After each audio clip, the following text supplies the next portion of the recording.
Okay, welcome everybody to Ask Trinity Archives. I'm Joe Lapinski, And I'm Marissa Maggs.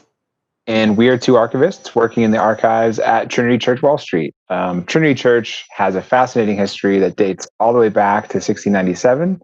And in this new video series, we'll be sharing pieces of that history with you through questions that you, the audience, ask of us, the archives. So please feel free to leave questions for us about Trinity's history, things in our archives, archival practice, maybe even the occasional non-archival question. And whatever they are, we'll do our best to answer them in an upcoming video. The next question we have is more about the archives in general, and it's, do people ever donate materials to the archives? So most of the time, we don't accept donations because our collection is made up of records created by the function of Trinity as a business.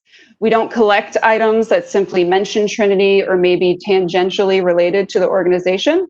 Once the records are created, we have a pretty strict records retention schedule that dictates which records are kept and for how long, which ultimately forms the contents of our archive.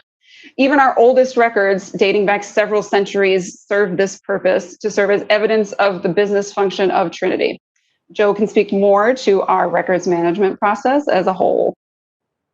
Yeah, so I think what's important to mention about what you're talking about there with records management is that we try to collect materials at the point of creation so that we don't need to later go and track down materials that, left the organization for whatever reason. We have policies in place that help us retain physical and born digital records that are created by Trinity employees, like you said, the business functions of Trinity every day. And I think that's part of what makes Trinity's archives so special, is that from the outset, that's kind of what's always been done for the most part.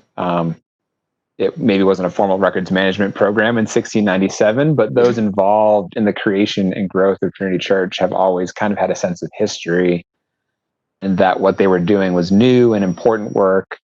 So they were always good stewards of their records, I think, from the very beginning. We never had to go ask some other institution for our charter back or something because our charter never left. That amazing document from 1697 we cared for and preserved from the moment we got it. And most of what we have is because it was collected at the point of creation. We don't really go out and, like you said, purchase collections or items to add to our collection. We've had some donations over the years, which are very appreciated. But for the most part, especially now with modern business records, we use records management to bring records in kind of as we create them. That's all we have for today, but we'd love to hear from you. We welcome any questions you might have, and we'll do our best to answer them in future videos. Thanks for tuning in.